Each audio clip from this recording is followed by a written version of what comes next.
Assalamualaikum warahmatullahi wabarakatuh. Sahabat yang beriman, kisah ini mengajarkan bahwa kita adalah raja dalam hidup kita, dan kesempatan untuk mengumpulkan pahala dan berbuat baik ada di tangan kita saat ini.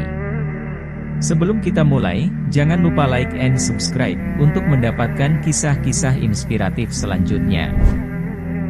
Pada zaman dahulu kala, ada satu negeri muslim yang sangat aman, rakyatnya makmur dan sentosa. Hal ini karena negeri itu diperintah oleh seorang raja yang adil, bijak dan tidak korup. Raja ini selalu memperhatikan dan mementingkan kesejahteraan rakyatnya. Dia senantiasa bertanya kepada para menterinya mengenai keadaan rakyatnya dan selalu diterima laporan bahwa rakyatnya makmur, sehat dan aman. Pada suatu malam, sang raja ingin keliling negeri, melihat langsung kondisi rakyatnya. Dengan ditemani beberapa orang menteri dan pembantunya, sang raja secara diam-diam pergi keliling negeri.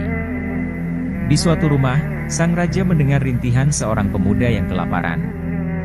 Si ibu dengan suara lemah mengatakan kepada anaknya bahwa dia sudah tidak memiliki lagi persediaan makanan. Sang raja mendengar itu langsung bertanya kepada menterinya bagaimana hal ini bisa terjadi. Setelah tanya jawab dengan para menteri dan pembantunya, mereka sepakat untuk secara diam-diam membawa sang anak ke istana malam itu juga, dan mengangkatnya menjadi raja selama sehari besok saja. Mereka menunggu hingga si anak tertidur. Setelah itu secara diam-diam beberapa pembantu istana membawa si anak yang masih tertidur, tanpa diketahui oleh si ibu maupun anak. Di istana si anak ditidurkan dalam kamar tidur yang besar dan mewah. Pagi harinya, ketika terbangun dari tidurnya si anak heran, di manakah dia berada? Segera beberapa pembantu istana menjelaskan bahwa dia saat ini di istana kerajaan dan diangkat menjadi raja.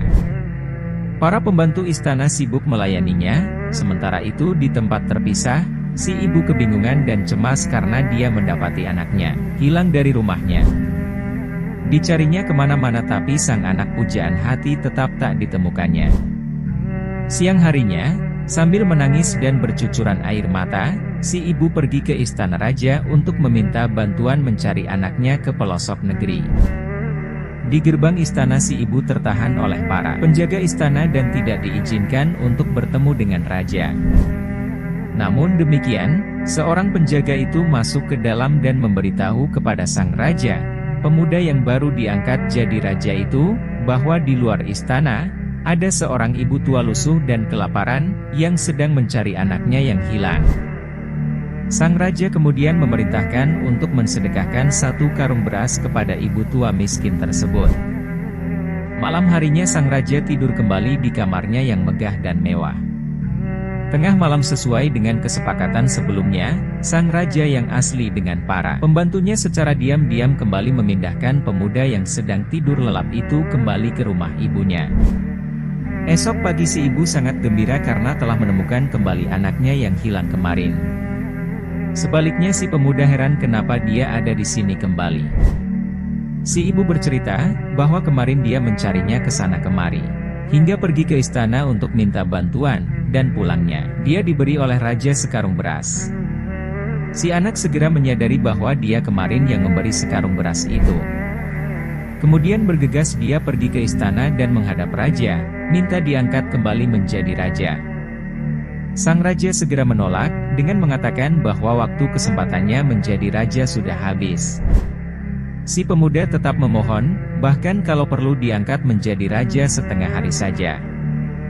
Jika dia menjadi raja, dia ingin mengirim beras ke ibunya lebih banyak lagi, tidak hanya sekarung seperti kemarin. Sang raja tetap menolak permohonan pemuda itu.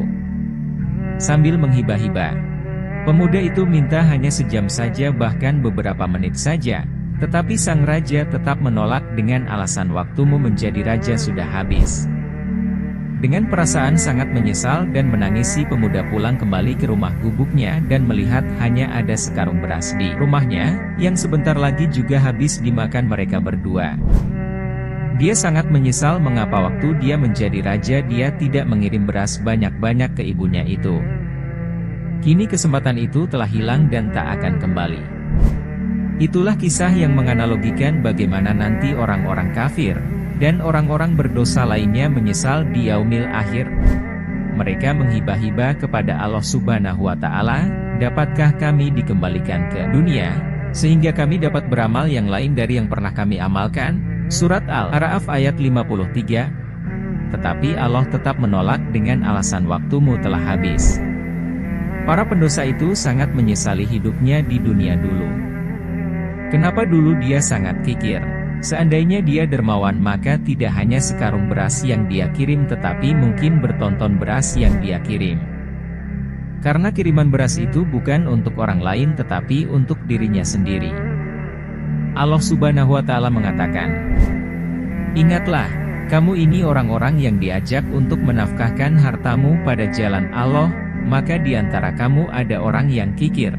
Dan siapa yang kikir sesungguhnya dia hanyalah kikir terhadap dirinya sendiri." Surat Muhammad ayat 38. Beras itulah pahala, oleh karena itu, gunakanlah waktu kita saat hidup di dunia ini untuk mengirim pahala sebanyak-banyaknya untuk bekal hidup kita di yaumil akhir kelak. Mumpung kita masih hidup di dunia yang diibaratkan kisah di atas, kita saat ini masih menjadi raja yang tinggal di istana. Anda saat ini adalah seorang raja. Gunakan kesempatan ini untuk mengirim pahala sebanyak-banyaknya. Jangan sia-siakan waktumu untuk mengumpulkan pahala sebanyak-banyaknya. Allah Subhanahu wa Ta'ala telah memperingatkan kita untuk menggunakan waktu ini sebaik-baiknya dalam surat Al-Asr.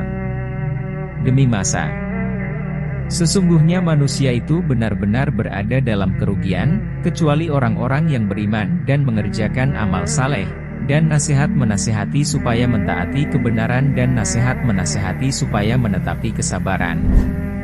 Rasulullah Shallallahu Alaihi Wasallam pernah ditanya, "Siapakah orang yang paling pintar itu?" Beliau menjawab, bahwa orang yang paling pintar adalah orang yang banyak mengingat kematian dan dia mempersiapkan kematiannya itu sebaik-baiknya. Orang kafir adalah orang-orang yang menjadikan agama mereka sebagai main-main dan senda gurau, dan kehidupan dunia telah menipu mereka. Surat Al-A'raf ayat 51. Dikutip dari kitab Qasas min Al-Tarikh, karya Tariq Suwaidan. Kita adalah raja hati kita sendiri, dan istana kita adalah dunia ini. Jangan biarkan kesempatan berharga ini berlalu begitu saja. Segera lakukan amal kebaikan sebanyak-banyaknya, agar kita mendapatkan kebahagiaan di dunia dan di akhirat kelak.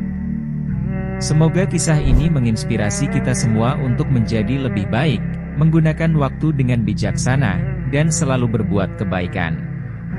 Jadilah raja yang baik dalam hati kita dan beramalah dengan tulus, untuk mendapatkan keridhaan Allah Subhanahu wa Ta'ala.